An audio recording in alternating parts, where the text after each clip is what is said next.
Hi, everyone. Welcome to the Troxel Podcast. I'm Evan Troxel. In this episode, I welcome Håvard Vasshaug. He may be, checking notes here, he is the first Viking to come on the show.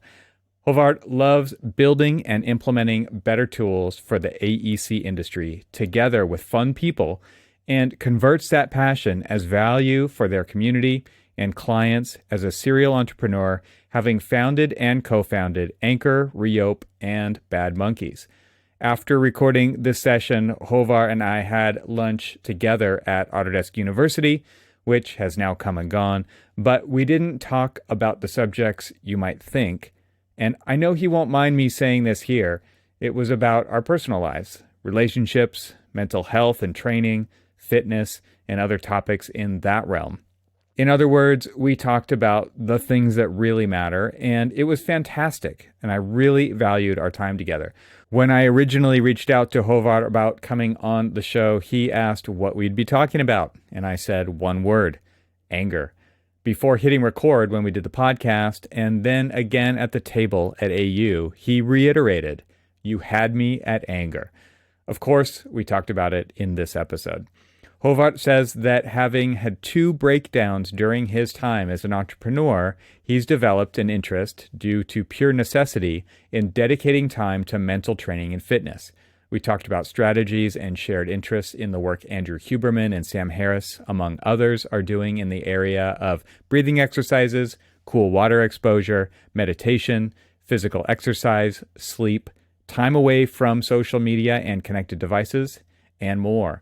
In this episode, we talk about why Håvard is so passionate about what he does, which was of particular interest to me and was first brought to my attention when I saw his hiring video posted to YouTube, which I have a link to in the show notes.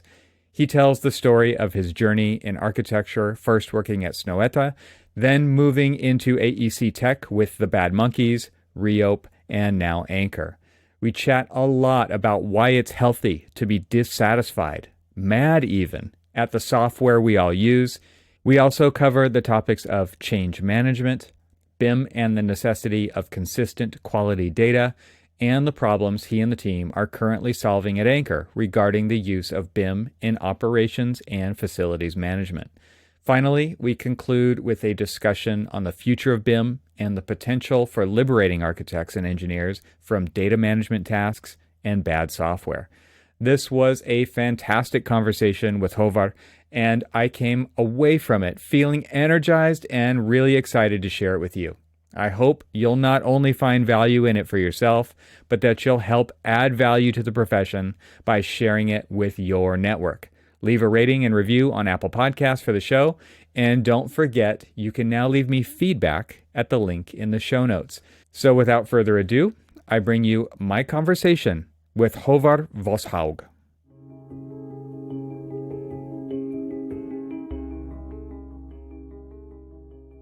Håvard, welcome to the podcast, and thank you for joining me today. Thank you for inviting me, Evan. I'm looking forward to our conversation. You have some opinionated views on the AEC industry, right? The face. No, you own that. I mean, it's there's no apologies. And I remember watching a video. You did a hiring video that you put up on YouTube. And in that video, you are looking for people who have a similar bent on the industry because you want to see change happen, right? You're looking for people, and I'm going to crib from my notes here, who are angry and dissatisfied with the status quo. You are looking for people who are mad at the software that we all have to use and are passionate about change. And I think those things kind of, you embody that because you want to see things get better. And I mean, and that is really why we critique our industry, right? Is because it's not like we're unfairly being critical of it, but, and you much more than me, you're outspoken in that way because you're so passionate about change. I would love to know where that comes from. And so maybe in order to get there, tell us how you've gotten to where you are in our industry and through your trajectory through life. Yeah. it's always a little bit difficult to figure out where you start, because it can be so many different places in my life. I remember I have a beautiful fiancée at home whom I met at a BIM conference actually in Dublin years ago.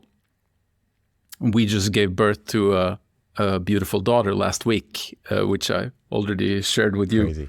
So it's been eventful couple of days. But home with my fiancée right now is my mom, and my mom was explaining to. I remember one time a few years ago, my mom was explaining to my fiancé, how is Håvard? What am I like? And I think she gave like a really short and accurate summary. Is that I'm curious and creative and passionate and angry. And I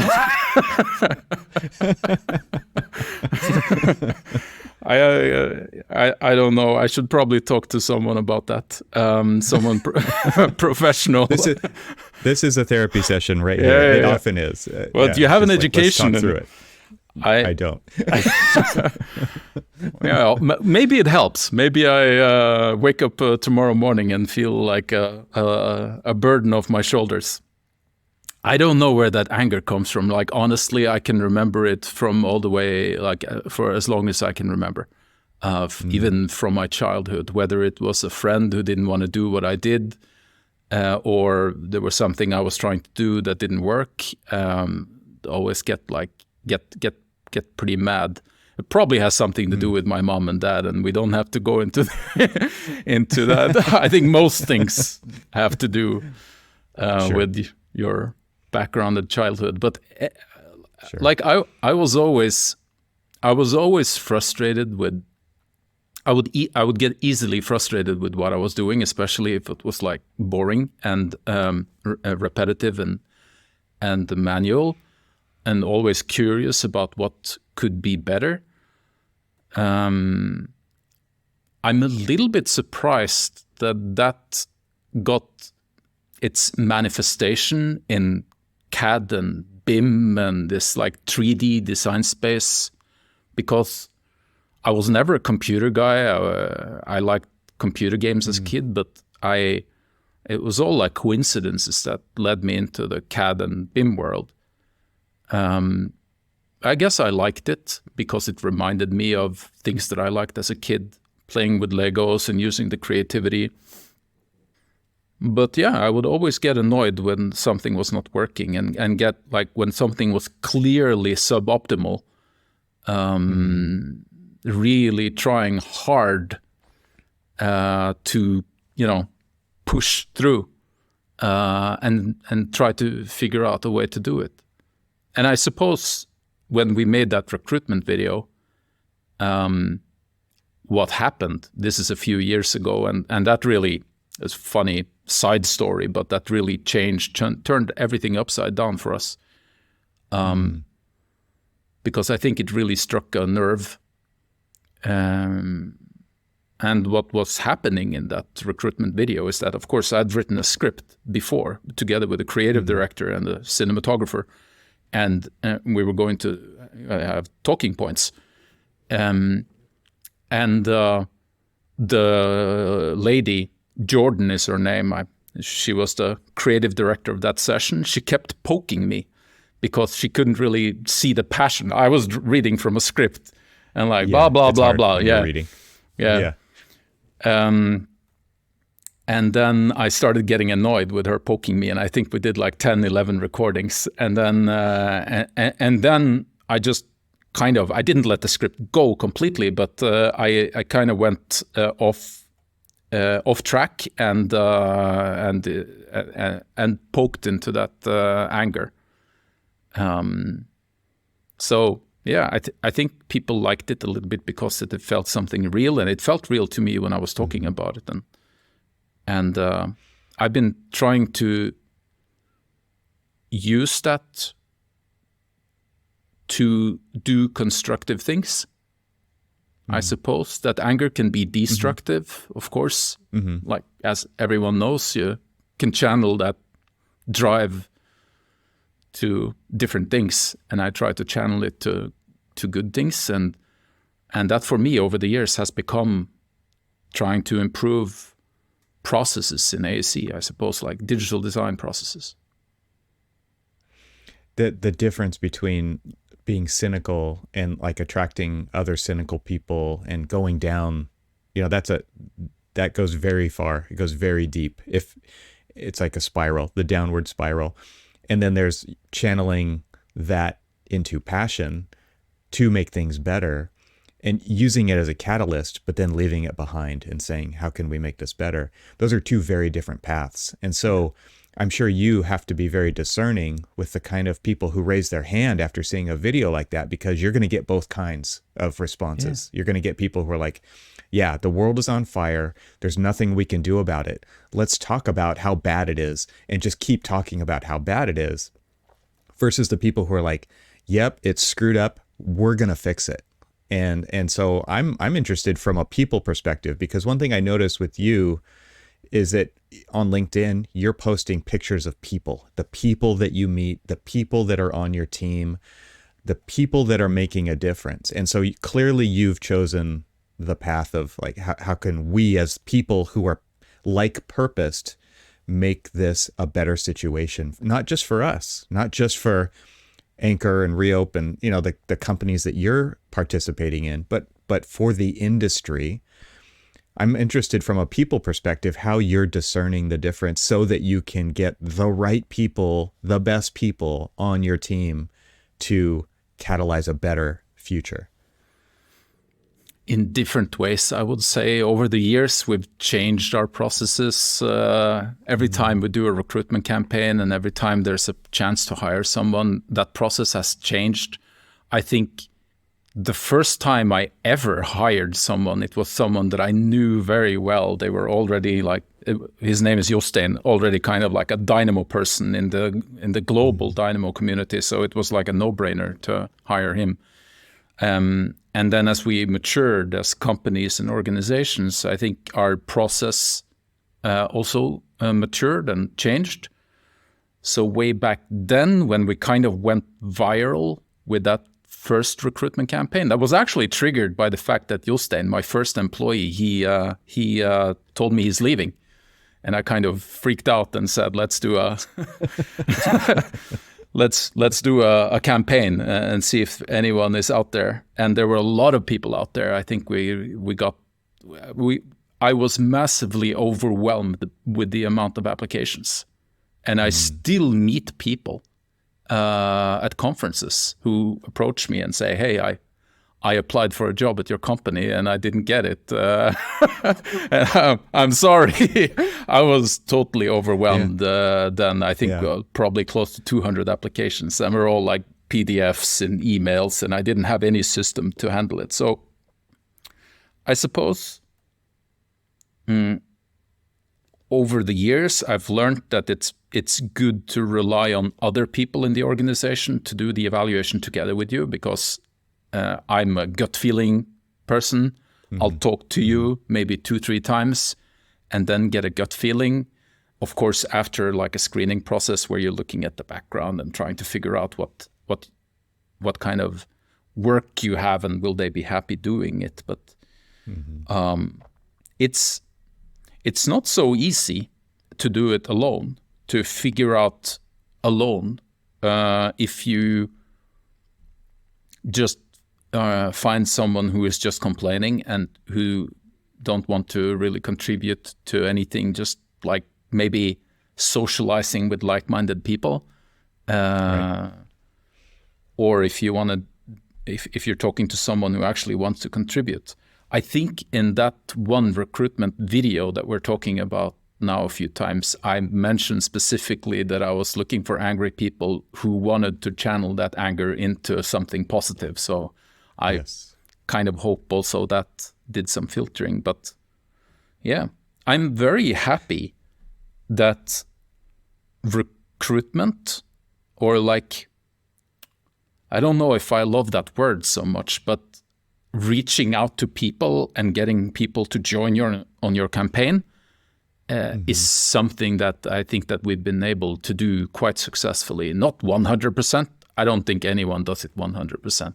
But that part we got right. It's interesting how you describe what you're doing as a campaign. I mean, and so I think the word recruitment kind of fits, because this feels very much like you're trying to build a team, build an army, right, of like-purposed. And I make the distinction between like-minded and like-purposed, because I do agree that like-mindedness, there might be too much latching on to a feeling or an emotion, but the purpose is what really locks you in step with somebody else when you are trying to make a difference in our industry, for example. And this whole idea of you having a campaign for a better future in our industry, I'm interested why that is the path that you've decided to go down. You said earlier that you don't even know how it ended up in CAD and BIM and technology. It did. But you choose to continue down that path. And so where does that come from? I think it comes from a combination of curiosity and drive. Again, maybe going back to my mom's image of how I was as a child, I imagine, though memory gets blurry with the years, I imagine that I would probably as a 5-year-old be on the floor all day with like 10,000 pieces of Legos and just building stuff all day long, almost like obsessively, and never stop, and singing well. I have 3 brothers, and we all like play Legos on the floor, singing while we were doing it. So that was a cool social thing. That's awesome. That's very cool. And I suppose it's the same thing. I know if you interviewed me when I was a 5-year-old and asked, hey, 5-year-old Håvard, why are you doing this? I think I'd have a really hard time explaining it. I like it. It's who you are. Yeah, I like building new things. I think So I like building new things. I don't need external motivation when I'm doing it. That just drives itself. And I absolutely love doing it together with fun people who are also singing like my brothers. Nice. So maybe it's that I'm thinking now when I'm explaining this, I'm thinking, probably I didn't change at all since I was 5 years old, but hopefully you're the same person. Yeah. Well, it's interesting to think about how you've chosen software and people to do the building with versus things, right? Like making things with your hands that are, analog, physical versus digital, virtual. Those are completely different. I honestly, I see myself in both worlds very strongly. I love figuring out a puzzle in software, writing a little bit of code. I don't code very much. Or I love building a digital model. I love stringing together pieces of software for workflows and automation. But I also just really love making real stuff too. Like I recently moved to Southern Oregon. I've got a shop. I'm like outfitting it right now so that I can make real stuff. And I do remodeling, and I like working on cars. And so I'm very much in the physical and the digital world when it comes to being creative. And I often see myself in my identity more in the physical world of making than in the digital world. But the honest truth is I'm way more making things in the digital world, like podcasts like this, making content, things like that. So it's funny because I always want the thing that I'm not doing the most of. Most people I think are like that. Yeah, right. If you have curly hair, you want straight hair. It's always the thing that you're not doing, I think, that you long for, at least in my experience. And so you've gone the people and you've gone the people and the software side of things versus the Lego side of things, right? And so you have changed a little bit, but what is it that is so powerful about software and people that has caused you to stay on this path? Well, first of all, I think that I really realized that I liked it. There was something that really hit the nerve inside of me the first time I realized that there was something I can do on the keyboard and the mouse that turned my 2D AutoCAD into a 3D model. I think I can remember that time because that's how it happened. That was the aha moment. Yeah, wow. 3 dimensions, and this looks like my Legos. And I was not a computer guy, but I was kind of like, liked playing computer games, I suppose. Yeah. And then this happened at the same time as I was having like a real hard time getting motivated for more and more and more advanced theoretical calculations in structural engineering school. I was in the university. I was getting a master's in structural engineering. The first years were easy peasy. It was like math and physics and, some science, even philosophy, and like being curious. I remember I had like social anthropology, and I really found that fascinating. And then when I got to my like 3rd, 4th year, it started getting really, really heavy on the engineering, structural calculation. And then I was just like, fading out. Oh my God, this is not me. Imagine the Lego guy on the floor singing, and then calculating all this math. Yeah. And so around the same time, like everything in my life is a coincidence. I don't know how to say it in any other way, but I had a friend who said like this, you should check out this professor up here in Trondheim in a place called Tyholt, and I did, and it was 3D modeling.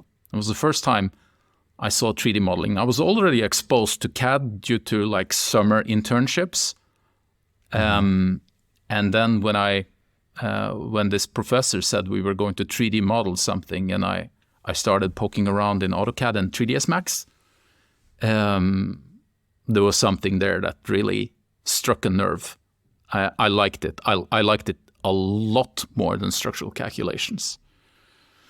So then, blah, blah, blah. We could probably talk about that for like a week. But long story short, I get into working, become a structural engineer. Guess what? The calculations are still as boring as they were before.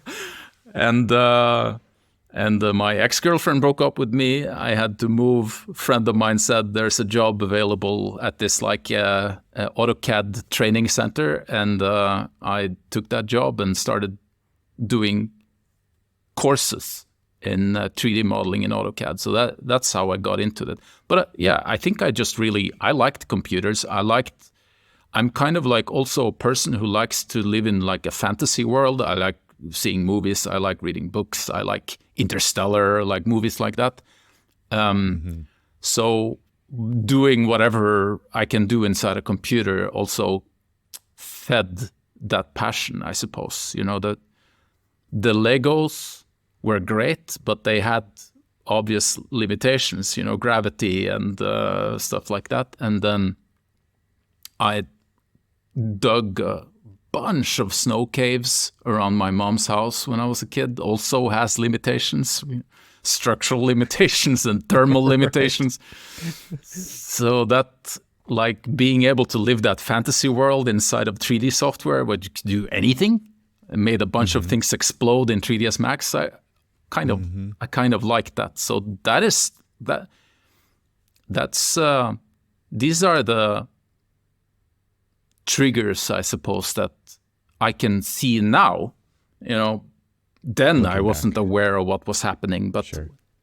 Yeah. when you look back, you see very clearly the moments that made you go to A instead of B and then make these choices. Sliding doors. It's interesting to me that it reminds me of there's this old chart that I've seen online where scientists had mapped different species of animals, and it was like I can't remember what the criteria were, but it was like humans were very low. I think it had to do something with speed. And so, there's like cheetahs and falcons, and there's these animals that are doing incredible things. And then there's humans, right? But then there was the one anomaly was humans with a bicycle on this chart.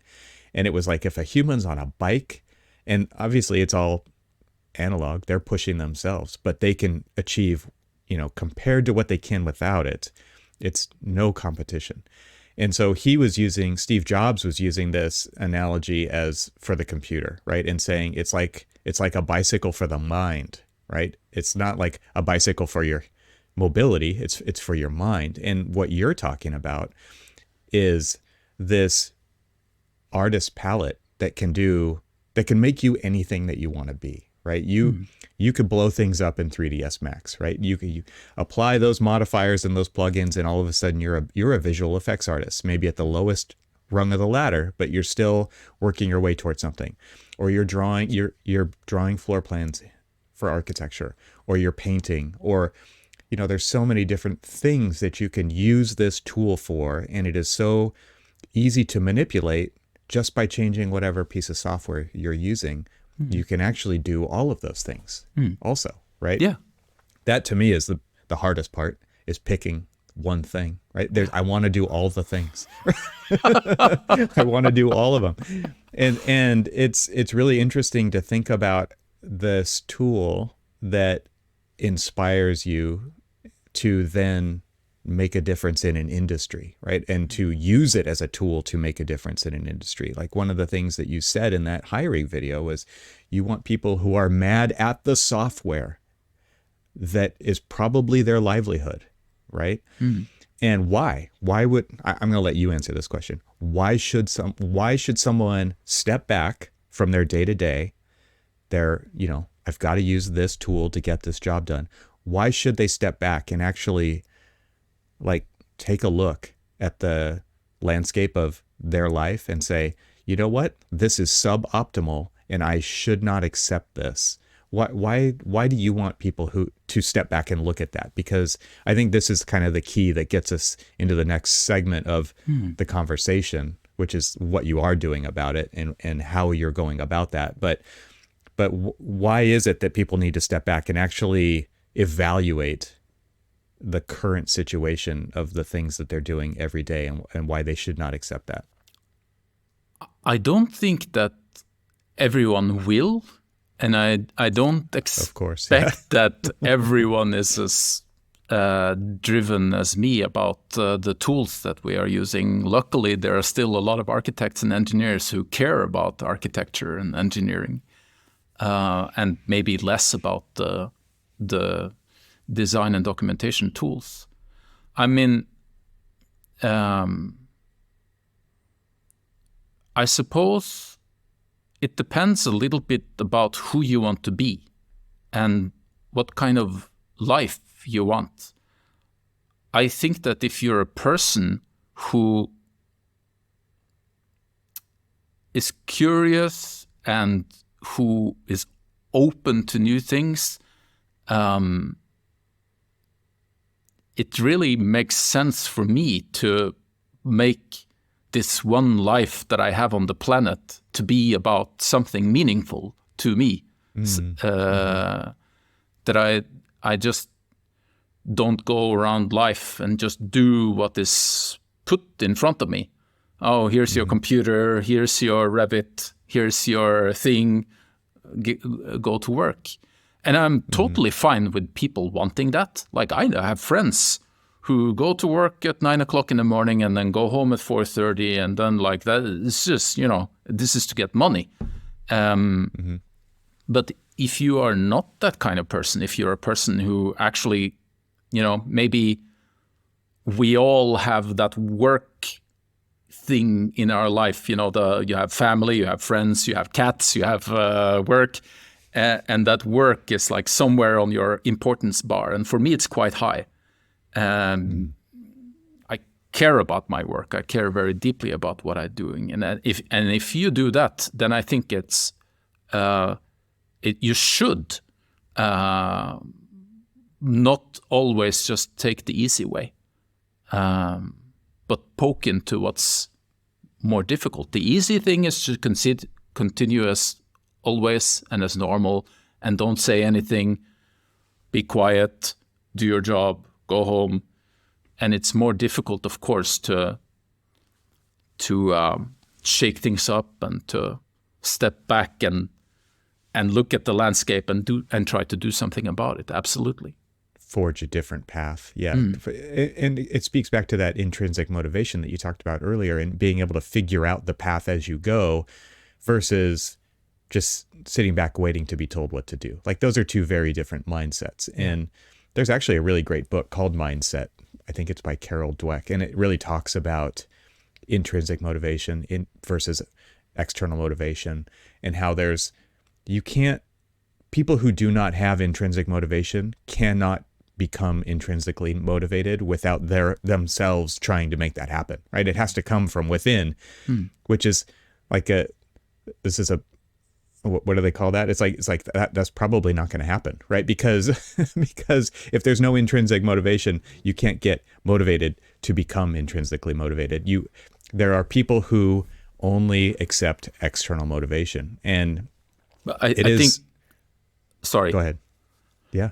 I don't think I've read the entire book, but I think one of Carol Dweck's points is that you can create the cultures for people around you that makes it easier for them to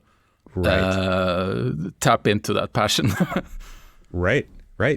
And I mean, the truth is that not everybody should be one or the other, right? I mean, I think that might be a point of confusion is that we see it as the right way, whatever the way is that you're representing in this case, and therefore other people should follow the right way. But the truth is you need both people, right?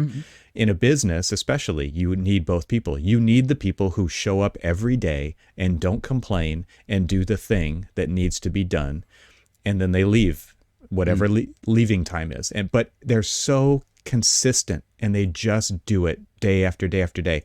They make the space for people like you to do what you do. And to me, that's a very important thing to say out loud, which is to say, like, no, we don't all need to be the entrepreneur. We don't all need to be the innovator. We can't. I mean, that we've all seen the innovator curve, right? We've all seen too many times. There's a very small percentage of people at the front end of that curve, and there's a small percentage at the back end of that curve, but most people are in the middle. And it's one of those things. I shouldn't say, did I say adopter curve or innovator curve? It's the adoption curve, right? But the idea of trying to convince somebody to become something that they're not is like, where does that go? It goes nowhere, right? It's just one of those things that is just like a rule of life, and you have to accept people for who they are, but also understand that they add value to the total equation. Yeah. However they are wired.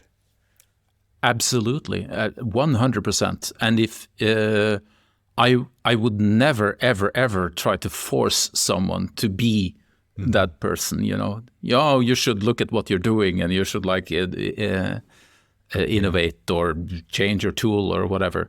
But so I agree 100%.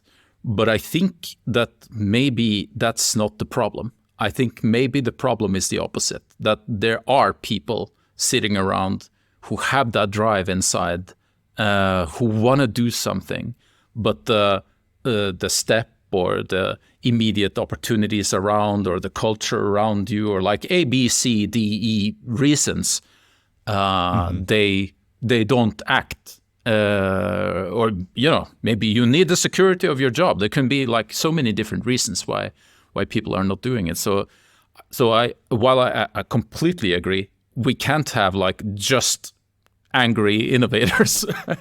Right. But I think that we could have a few more, and that wouldn't hurt. I agree. There's people waiting for permission in some states, right? They're just sitting around waiting for someone to notice and invite them in. And a video like yours, or the messaging like yours, creates the space for people to say, "Hey, that's me," and that's all they needed to reach out to you. Like you said, you got 200 people wanting to apply for that position, Yeah. right? And you probably didn't think there was going to be that many applications for that. You probably thought you were on the extreme end and it was going to be a small number of people. But it does show you that they are there and they are waiting for the opportunity to raise their hand, I guess. Yeah. And I didn't think it was going to be that many people. And look, at the time, we were 4 people at the company then called Bad Monkeys Norway, and one of them had quit. So, and with this shitty office, this office is much better than what we had. So I didn't feel like I had a lot to offer, but we had a growing list of jobs and some really, really, really cool people, although few.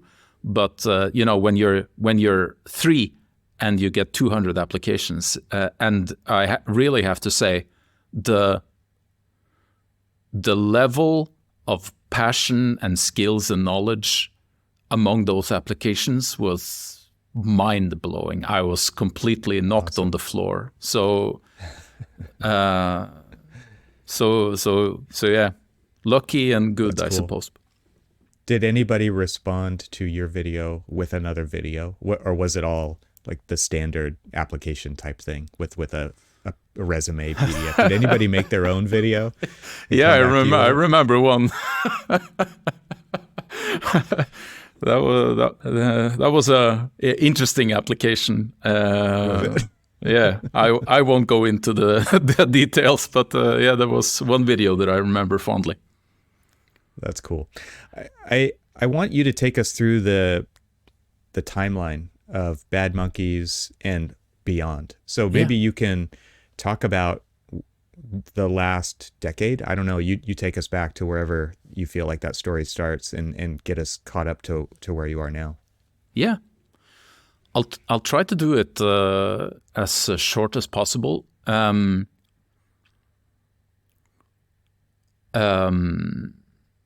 So remember that I'm curious, social. I like building things. I like new things. So being this like emerging BIM expert in Norway, which I was, I started poking into the global BIM communities. I found some books. I found some blogs. I went to Autodesk University in 2008. That was an opener in many ways. And I was curious about the Revit forum. I haven't been there in a long time, but there were a lot of people who interacted and teaching each other how to do different things in Revit back in the day. And when I think even it was in the same year, I'm not sure exactly which year it was, but it was in the first year of the conference RTC had its first European conference. That event is now called Built. And the first time it was in Europe, it was in Delft in Netherlands. And I met a French guy called Julien Benoit, who was working, don't remember the name of the company, but it doesn't matter. And he had just gotten into Dynamo. So Dynamo was really, really new. I think this was even before the Dynamo forums. And around the same time, I met Marcello Scambaluri, the famous AU presenter at AU, and got to know him a little bit. And he was also getting into Dynamo at the time. I think we were all like pushing the limits to what Revit was able to do with the computational modeling tools and all these like adaptive components. Right. So I suppose we were all like curious about Dynamo, but there was no Dynamo forum, if I remember correctly. So I figured that it would be good for us to have some place to communicate, because there was no one at my company or even in my country who was doing this, and I was not a very good programmer, so I needed a lot of help and inspiration. So I asked Marcello and Julien if they wanted to do this like group. For me, I remember the inspiration that I had all the way in the beginning was like a bachelor party, how you how you organize a bachelor party. You get people together and then you get them to like interact and communicate about how things are done. So in the beginning, it was a Facebook group. And then what was cool about it was that Julian said, not me, Julian said we should probably invite Andreas Dichmann, the founder of, or the creator of the Clockwork package in Dynamo. And we did. And then Andreas came on board and he said we should probably invite this tall Polish guy in New York, Konrad Zoban. And we did, and Konrad say, oh, there's Adam Schieder in Australia, and Adam said, you should check out Dimitar Venkov, he's in Singapore. And then, and that's kind of how it developed organically, and we reached kind of like a critical mass, I suppose, around 7, 8, 9. There were some different people in and out around the time in the beginning, but and then during those first years, on the Dynamo forums and when Dynamo was like spiking at the different conferences, we really interacted a lot. Every day I go back and see those chats, and every day it was like long chats about different things in Dynamo, in Revit, in the packages, and like how we all kind of hated our jobs. And yeah, a lot of complaining.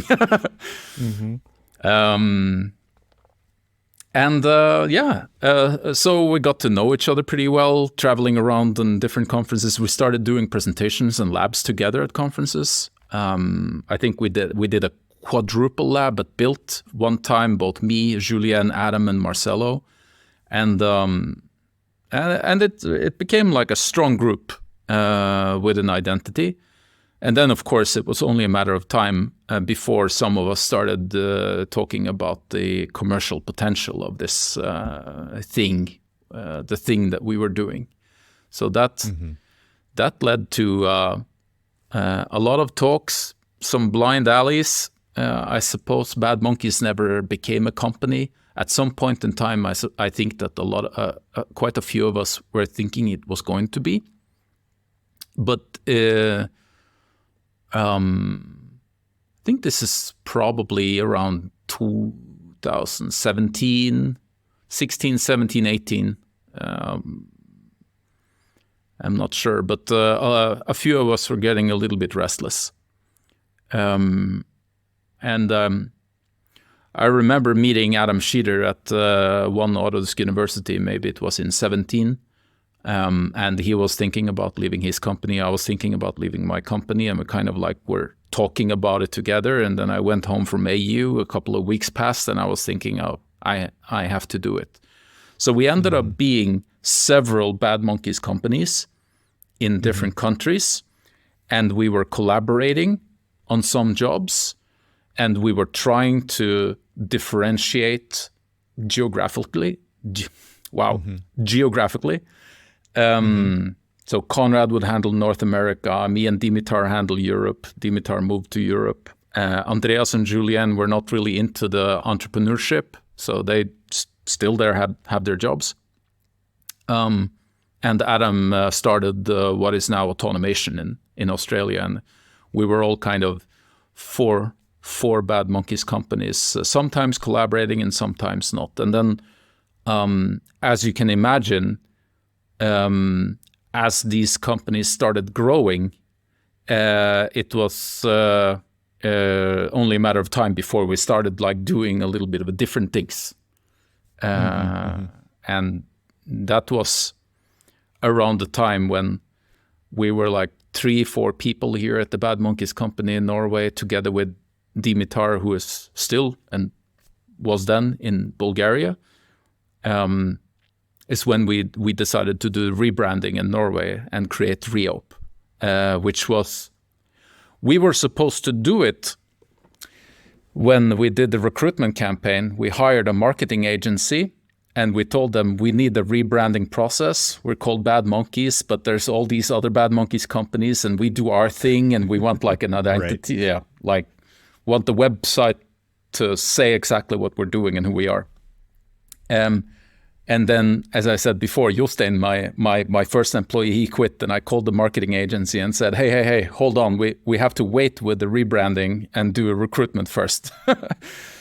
So that was around the same time. And then we launched Reope, and today have a very, very good and peaceful and productive and fun interaction with the different companies in the Bad Monkeys constellation. And actually, it's pretty cool is that all the people who join our companies, and whether they are still in the companies or if they leave, they are still in that group. So I think probably have like 30, 40 people now in the Bad Monkeys group who are all current and former employees or founders of any of these companies. Yeah, that's cool.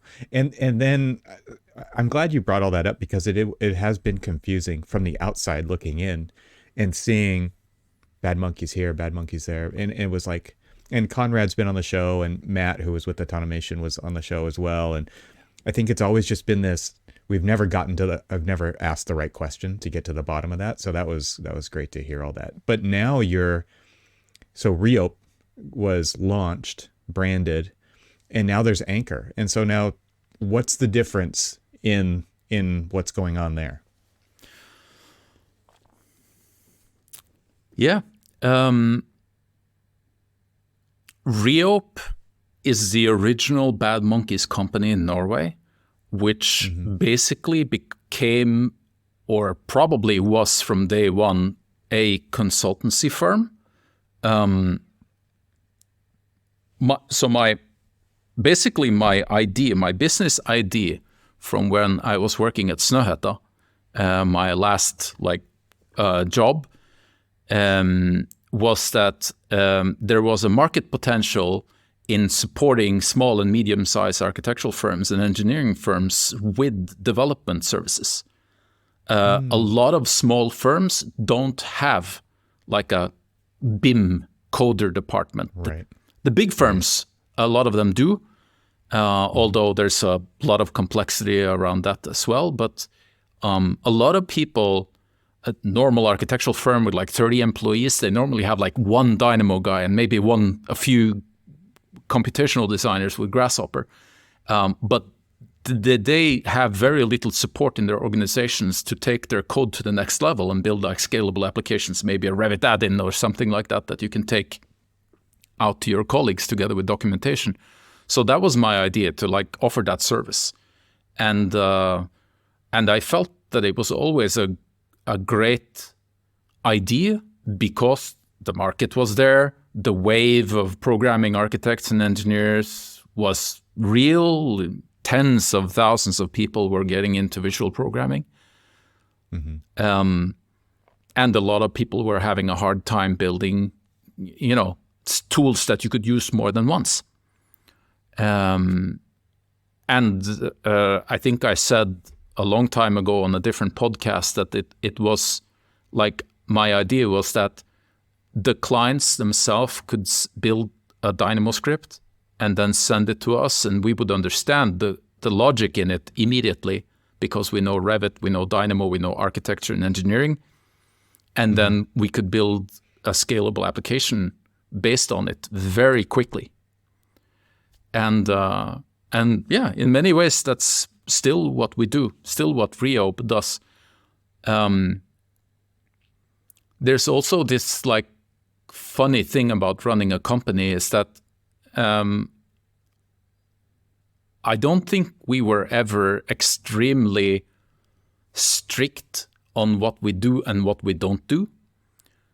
So my mindset in the beginning was always to just say yes and then figure out how to do it later. As long as it's not making pizza or something like that. You could figure that out. Yeah, probably. I don't know if you would pay me to do it, but that's a different question. And then all of a sudden, Spacemaker called us. And Spacemaker asked us, hey, do you guys have any architects who know programming and maybe computational design? And I said, yes. And then, so IT, like software companies called me and said, hey, do you know anyone who knows the Revit API? Yes. And so today, Reope has a list of clients and a list of services that spans quite wide, based on this mindset of always saying yes. So we have pretty advanced software developers who are more like software developers than even computational designers, or like people who are in web technology and databases.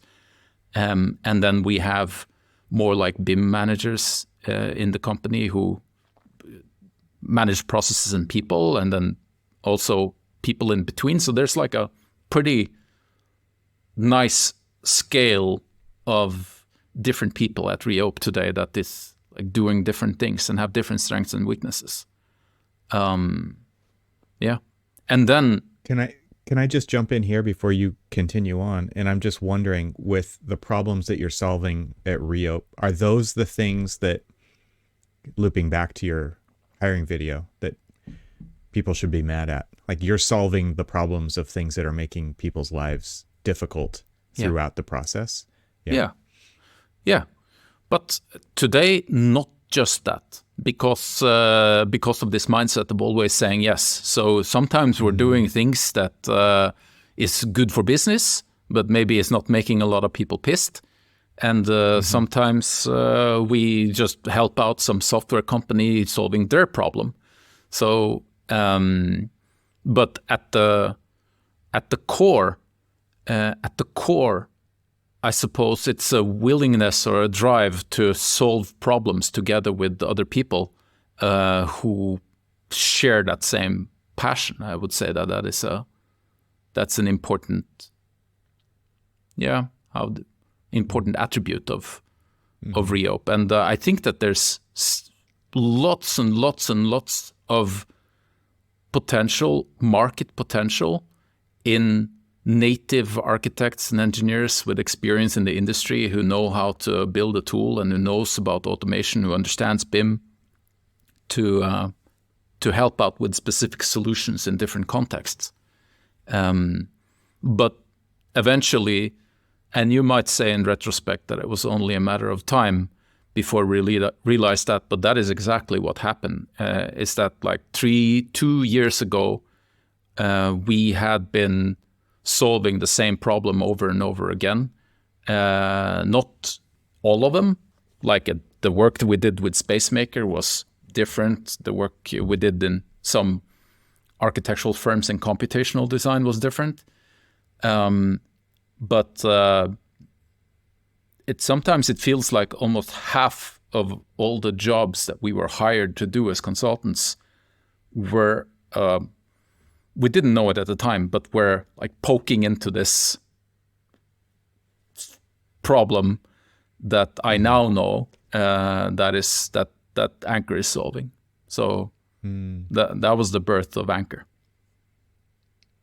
Perfect segue. I know I asked you about Anker, so before we jump into that, give me kind of the top hit list of the things that you're solving that people should be upset about if they don't know that Reope exists, or these tools that you're building.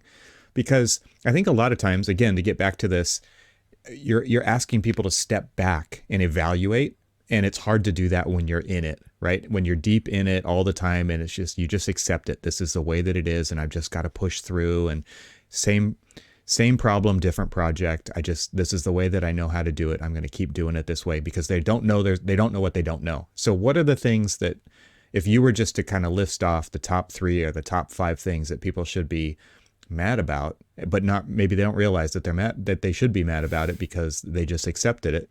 What are those? What's that top list? Tough question. I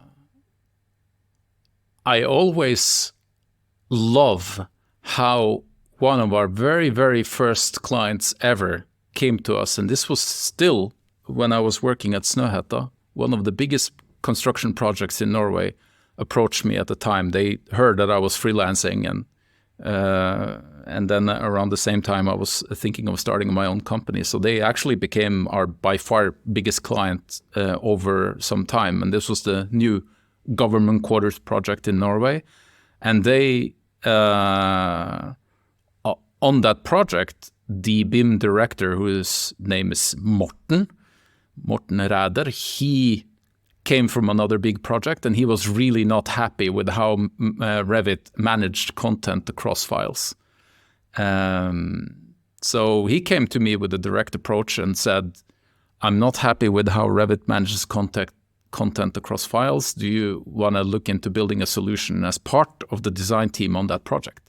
So that was a really cool, really, like, I could not have asked for a better project, a better client, better problem to work on in the beginning of this company. And that led to the product today that is called Night Runner, that Reope sells as a licensed tool that synchronizes families and types and Revit settings across files on a nightly schedule, and saves people thousands of hours at least on big projects. So all this stuff, all this boring, shitty stuff that people sit and do in these tools, and not just Revit, all the BIM tools, they have their strengths and weaknesses, and they're kind of like old. Everyone is like now trying to figure out what is next. But like if you go to the majority of architectural firms in the world, anywhere in the world, on a good day, you will find a lot of people like doing things in Revit. And there's so much time wasted on like managing Revit data, managing Revit files. Revit, I don't know how many Revit health check applications there are in the market, but there's quite a lot. There's a lot. So there's so many mistakes you can do, and so many, like, you have to study this for like years before you really get good at Revit.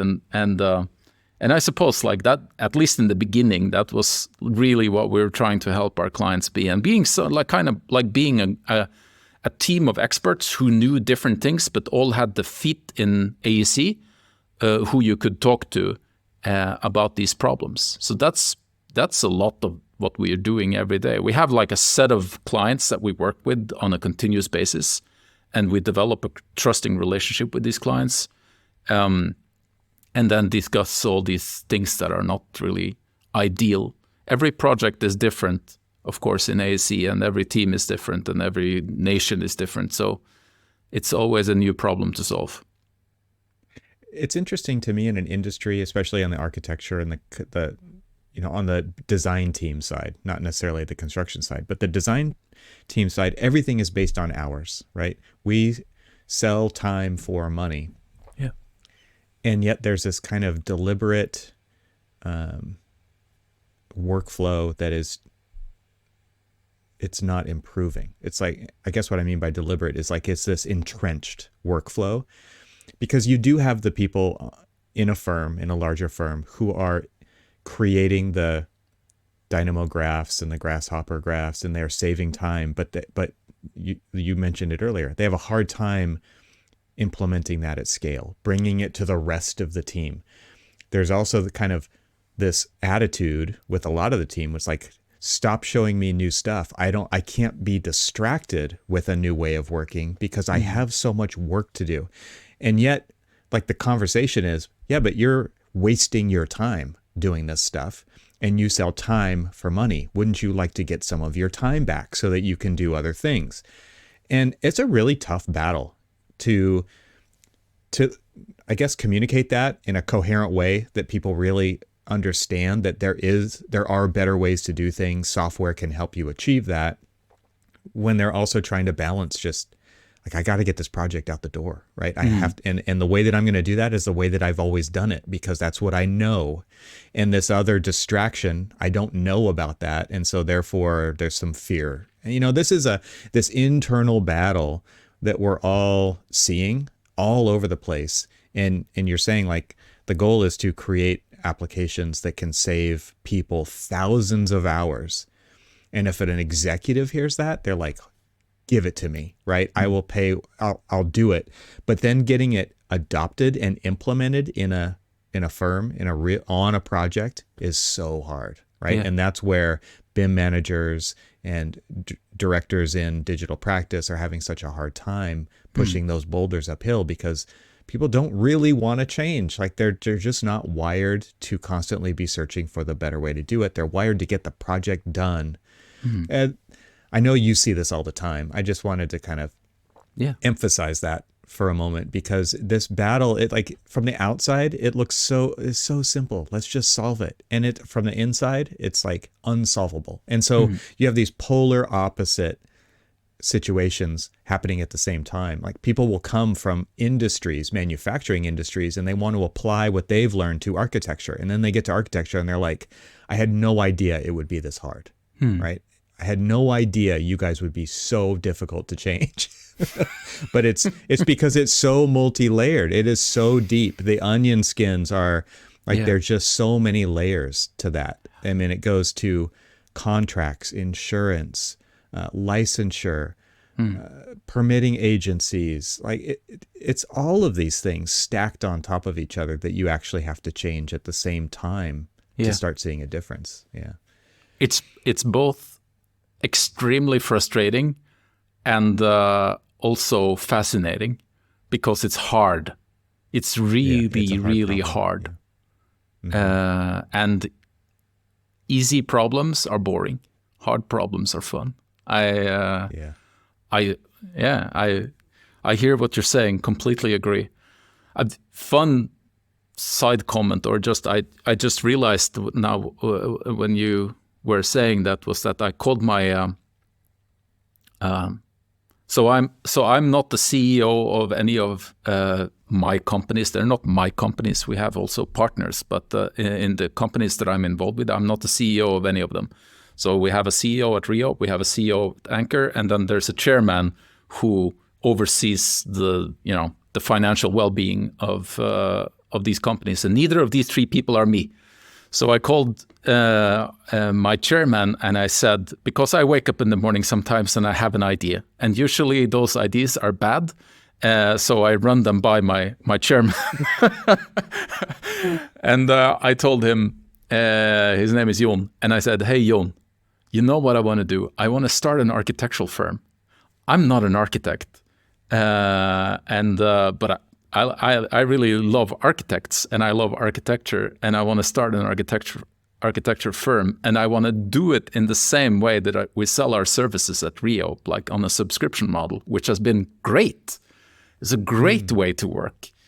And I don't yet know if that's even remotely possible, because there's like so many different complex mechanisms in this hours world. But if it was possible, I think it would just be a fantastic way of working. What do you mean by that? What do you mean by a subscription model for architecture? When I say subscription model, I mean like think subscription model, because I haven't really thought this through. But the way I think about it and the way we try to do it at Reope is kind of like how you buy the internet at home. It's that you have these different tiers, and the different tiers, they give you speed, but the internet, where's my English? The company that delivers the internet to your house doesn't care how much you stream or how much you download. You know, they only care about the speed that you have. Or maybe a better analogy is my phone, my 4G or 5G subscription with my phone. Is that they tell me that I can have like 5 gigabytes or 10 gigabytes or 20 gigabytes per month. And then some months I use very few gigabytes, and some months it's like during July when it's Tour de France and I'm on the beach, I'm streaming like, oh my, yeah. So some months. Every day. Yeah. and they give you the opportunity to adjust this up and down based on your need. And usually you adjust up and then you forget to adjust down. And right. How convenient for them. Yeah, exactly. Yeah. But you don't care, because the price is relatively low per month. The cost over a year or over 10 years is big, because you have a recurring revenue, and recurring revenue is like 10 times more worth than like hours revenue because of that, because your client don't ever really have an incentive to stop that subscription. If it's a relatively low fee and you're getting what you need. So I was thinking that if we stop talking about hours and start talking about value, and if we put a pretty low price and just make it recurring and give the clients what they need when they need it, and then maybe it's like really low activity sometimes, higher activity sometimes, but you put the price somewhere so that you're, making sure that it's, I don't know, we kind of did that with Reope. I would be lying if I said every contract that we have is like that. It's not, but we try to make as many agreements as possible with that. And that's like exactly how a SaaS company operates and how Anker is doing everything. So right. I don't know. That was maybe one day in the future, I'll start an architectural firm with this business model. It's an interesting business model because it basically self-selects the clients who are willing to do that, right? There's going to be some clients where it's just, I just need this one-off little thing. Mm-hmm. And they could either subscribe to you and then turn it off, right? Or they're not the right fit, which is, maybe more your idea because you want that recurring revenue is it basically says, if you're this kind of client who builds things and you're going to be building things for the next 2 decades. And so it just makes sense for me to, every little request I have, I just throw it into your court, and you as Reope or Anker has to then balance the load, right? Yeah. They don't care. That's your job. Yeah. But they get access. They just get access because they are a subscriber. I think that's a really interesting idea. I like it. I like it a lot. I don't know if it works in reality, but right. But it is a great way of working because the pressure on hours and making hours into a topic in every single conversation with your client, it really hurts collaboration. And I've seen that so many times. Yeah.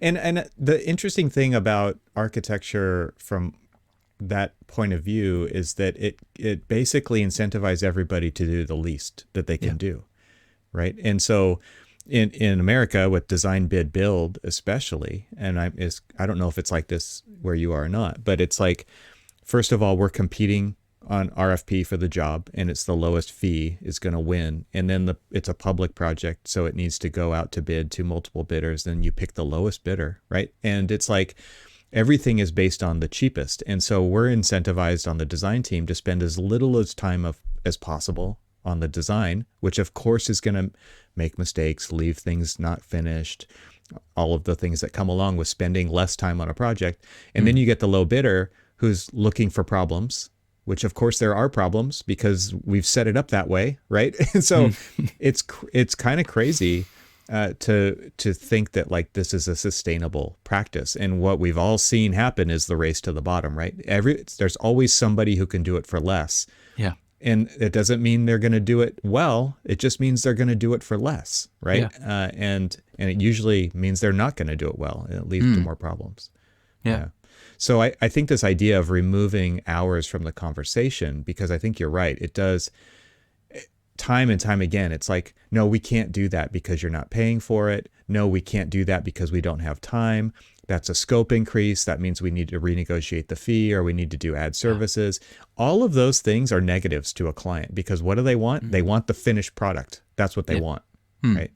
They see architecture as a wasteful process because it is, if the goal is to get the building, then everything we have to do, we still have to do it, but it's like a byproduct of the final, right? And so I think anything that hurts that process it leaves a bad taste in their mouth. And so maybe through regulation, they have to do it that way. But at the same time, if they didn't have to do it that way, they wouldn't choose to do it that way. And I think that's the future that we have to be worried about is people will find a way around the current way of doing things if they can really find a better way to do it that costs less or is faster or whatever. Yeah, absolutely.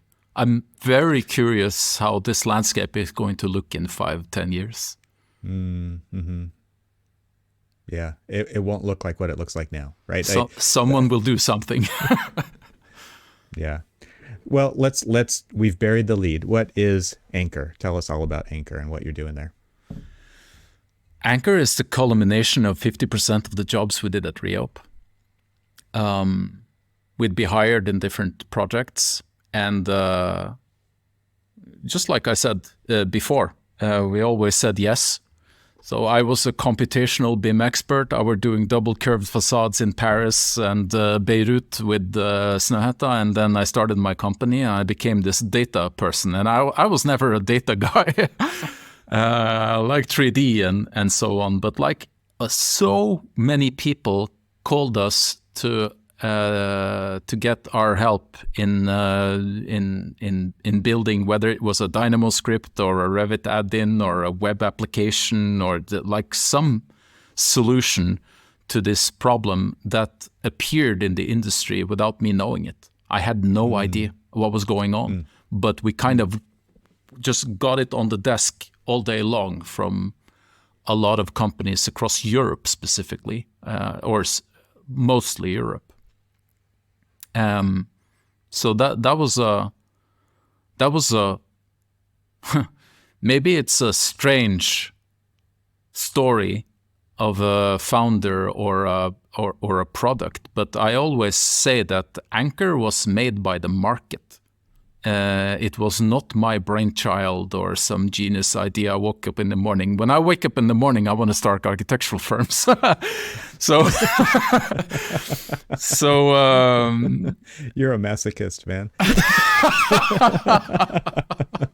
Absolutely.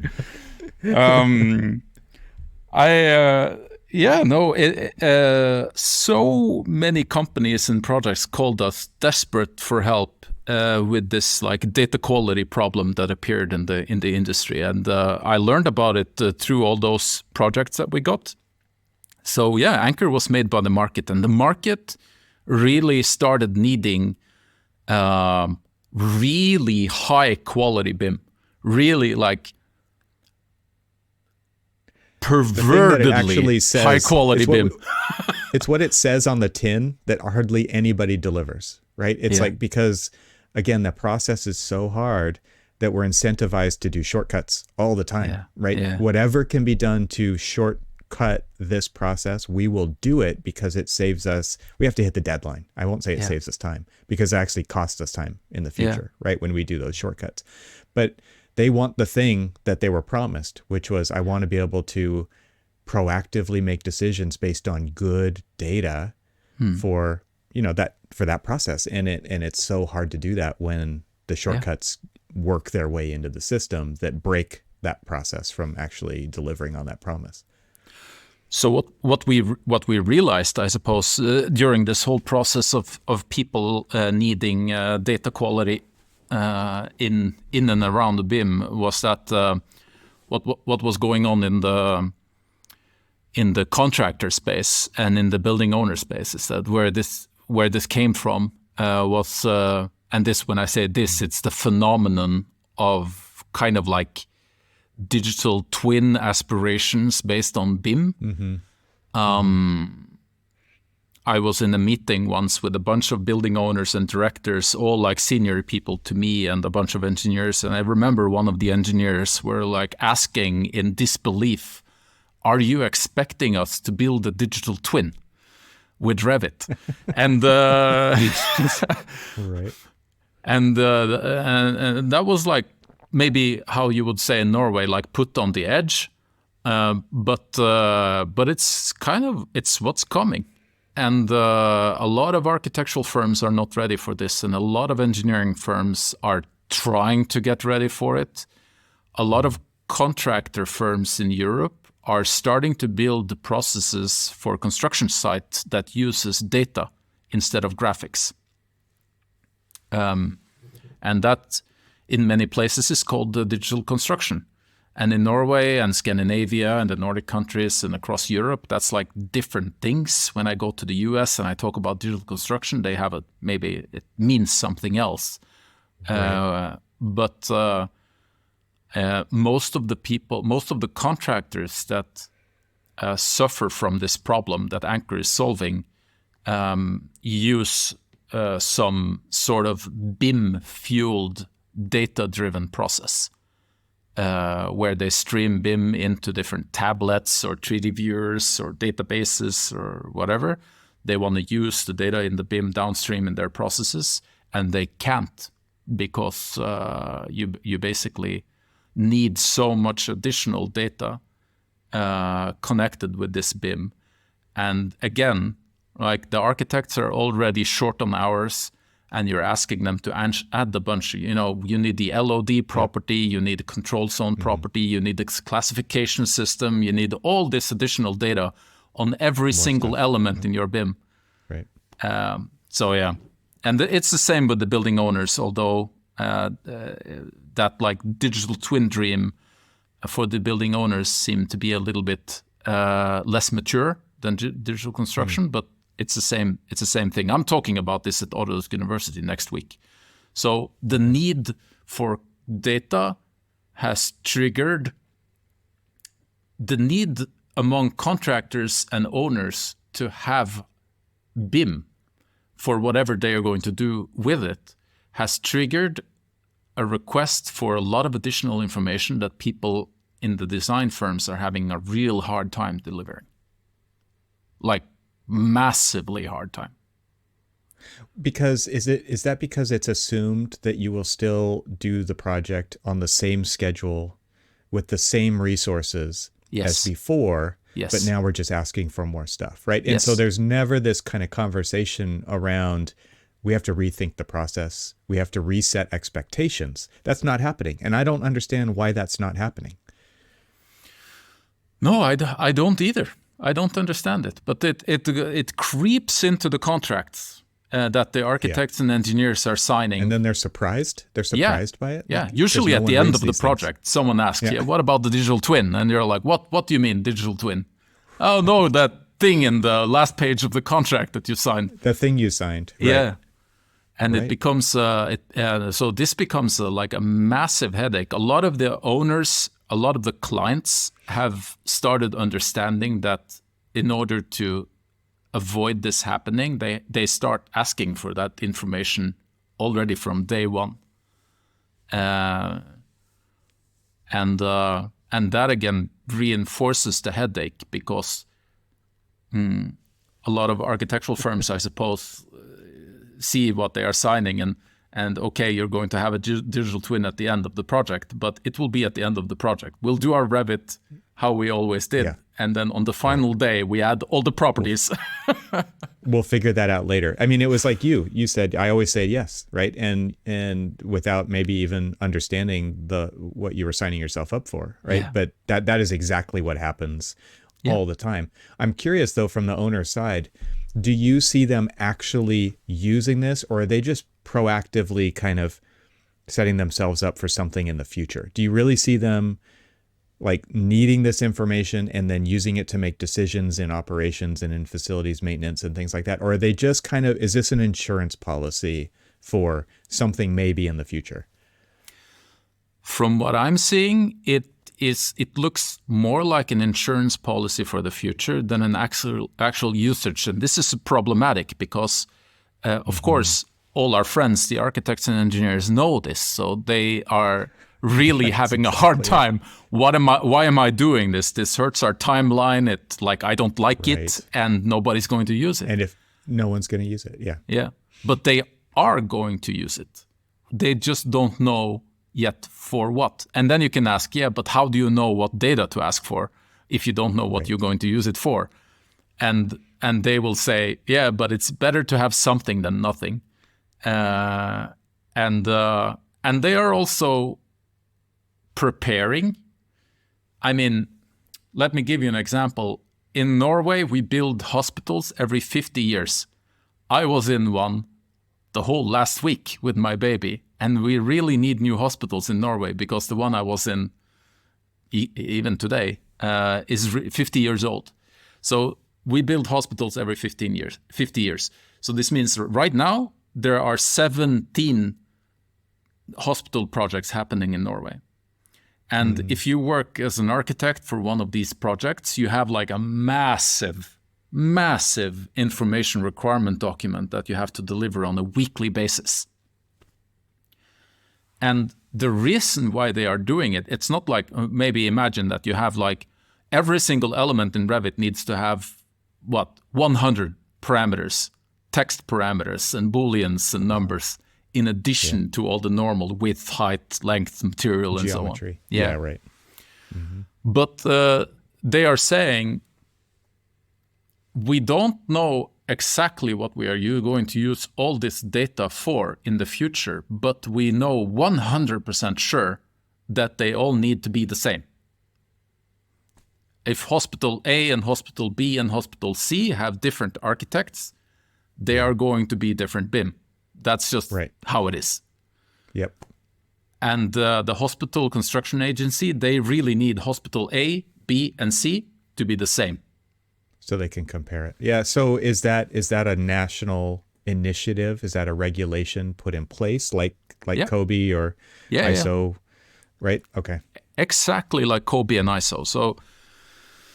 So, and this is just increasing, and it's massively increasing at an exponential rate, and everyone is going to hit everyone, and nobody really has a solution to it. And it's a combination of BIM, custom information requirements, like the hospital guys, they have information requirements, and the railroad guys, they have information requirements. So it depends on who you're working for. But then there's also going to be like national and regional standards, like Eurocode and stuff that I'm sure that you have in the States, that you have to comply with. So there's going to be a mishmash of a lot of things because all these business people and facility managers and the contractors, like everyone who is not inside your Revit sphere, is going to want to use the data that you're producing. Yeah. And this, I mean, I'm going to make an assumption here, is that there's no national initiative to help firms evolve to the point where they can legitimately say, we realize that we're going to do this, here's how we're going to do it. Everybody's just left up to deal with this on their own. And they're all going to solve it differently, right? I mean, this is a problem everywhere. Which is why some of them, not all of them, they called us and asked, hey, we have a gigantic problem. We didn't see the last page of the contract, and we need a Dynamo script that does this, or Revit add-in that does this, or, whatever. So, yeah, exactly. That's what happened. These things kind of like just crept silently into our universe. And I don't think anyone was prepared for it. That is the way that things change in this industry, though, is that the clients and the owners force it to happen, not the other way around. We're not really pushing at the grassroots level or at the early stages of projects to, I think we are in some ways. I mean, with sustainability, this has always been an issue in the United States, is there will be firms pushing and there will be clients saying, no, thank you, right? We don't want to pay for that now. Yeah. And so there has always been that. But then there's this other side where they're pulling us into it and they're saying, here's what we demand. You have to do it if you want to be included on this project. Yeah. And that is where real change, I think, happens, because we're just forced to do it by the owners and the clients. Yeah.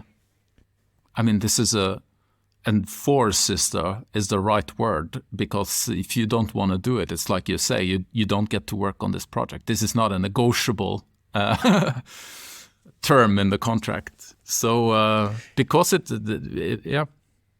probably because, I mean, there's two different things. You mentioned there's digital construction, there's the contractors, and there's the owners. And I think that more for the owners, they now know that just like you needed a drawing archive, you need a BIM archive or a data archive. And it's imperative that data archive is standardized and consistent and high quality. Because if it's not if the data is bad, anything that you do to use the data is going to be useless. The need for the contractors, at least in Northern Europe, is a little bit different, because they have immediate use right now. They need much less data, but they completely are, how do you say it? They absolutely need that data to be 100% correct. There's a lot of contractors now who are starting to plan for doing direct quantity takeoffs and procurement and manufacturing straight from the BIM. And as you can imagine, if one text parameter is wrong in Revit, that is going to lead to a lot of problems, and it already is.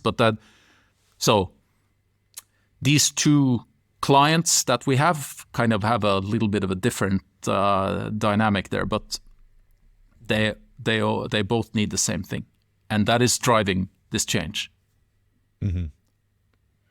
So you're solving that specific problem, and is it difficult for you to, I mean, it doesn't sound like it would be difficult. Is it difficult for you to find clients who are going into this willingly, or are they just saying like, because I see this with architects and I'm sure engineers a lot, like every project's different, right? And so if we don't need to know any information about swimming pools or code around swimming pools on this project, like I'll figure that out later when a project maybe arises where I do. Is it like that with this kind of a analogy where now all of a sudden they need to know this stuff. They don't have anyone on staff who is up on the latest information, so they can call you because you are, right? And then you can offer that service to them. Is that where you see yourselves just really being the expert on this side of the data process behind the digital twin to meet a standard, and you are the expert that they can then tap into to deliver exactly that solution? Well, yeah, not me, but the product Anker. I mean, what I know that we will do and where we will arrive is in a place where we are actually, hopefully, if we are able to pull it off, able to liberate a lot of architects and engineers from even having to deal with this.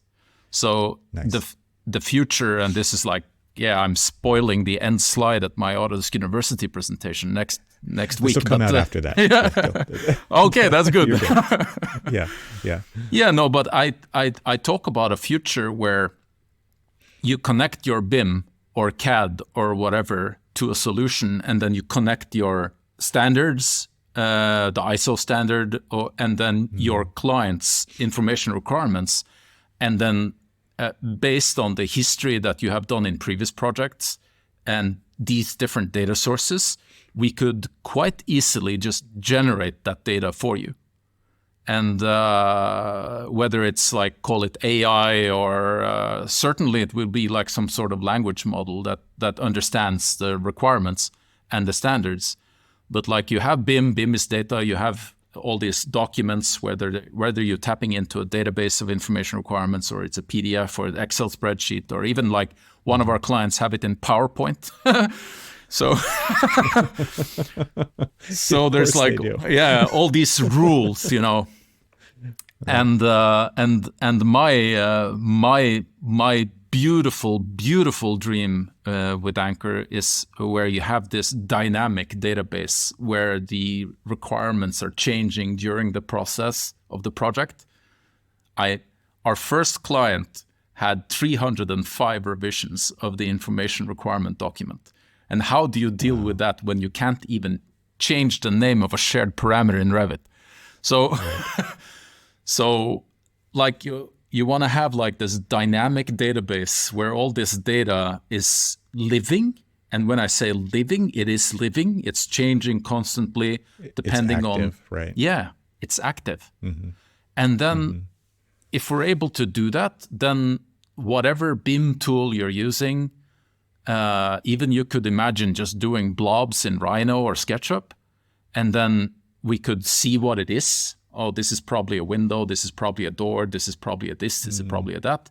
And then assume that it's something, and then give it a bunch of data based on, like I said before, based on what you've done before, based on the requirements that your client has.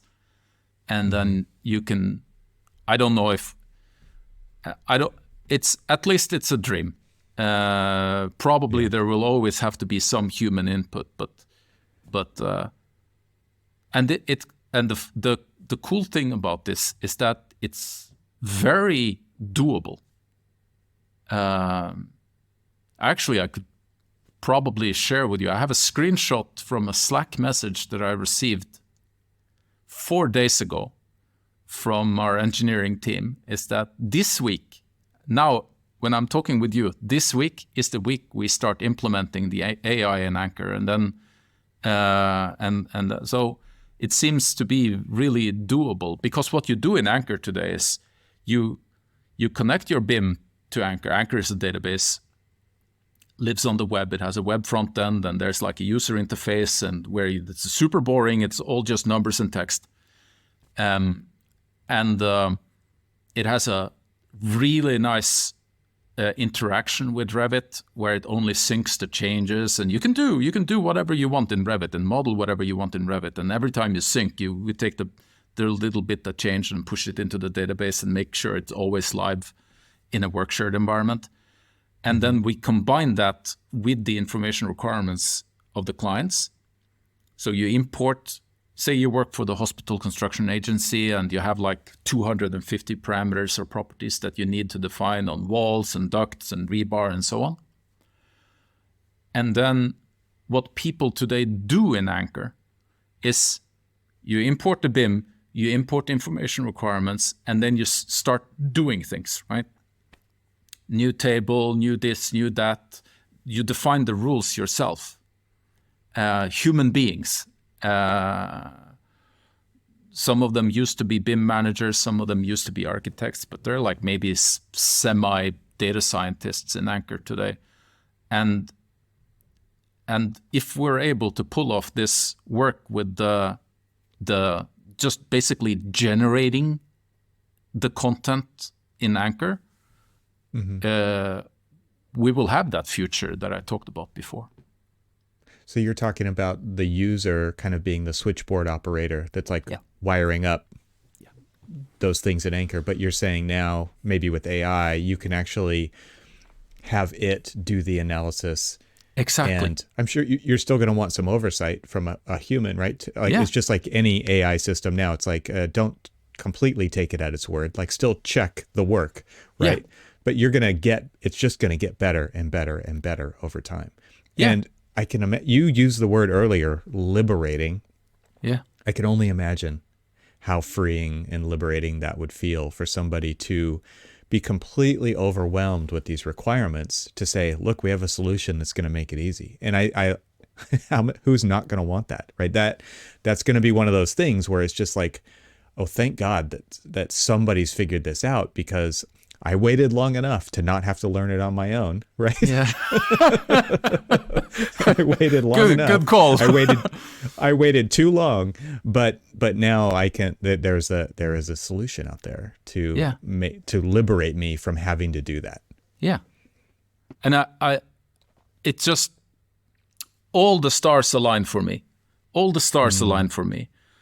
And I'll try not to get too emotional here about like all connected with my childhood and my mom and blah blah blah blah blah, but it really feels very purposeful, because we are wasting an entire generation of architects' brain capacity and passion and telling them to be data managers and BIM people, and they shouldn't.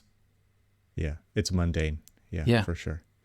It kind of kills the morale. I mean, there are definitely people who see the beauty in that table, right? They're like reading the Matrix, and they totally get it, but it's for them, right? Yeah. But I think you're right, for the kid who sings and plays Legos on the floor for every hour of the day, like their effort is in many ways wasted by having to deal with this kind of stuff. Yeah. So my theory, and I feel pretty confident about this theory, is that architects and engineers are getting really good at BIM 3D modeling, parametric 3D modeling, designing space, moving things around, stretch, pull, push, stacking things. Like, I see people getting better and better at this. Like, we get the coordinate systems okay, you can do collision control. Like 3D and geometry is never going to be a problem for an architect and engineer because it's intuitive. It's something that we do and think about and breathe. But all this like data world, oh my God, like, yeah. It's a different beast. Yeah. Yeah. Yep. Well, you're doing the Lord's work. You really are.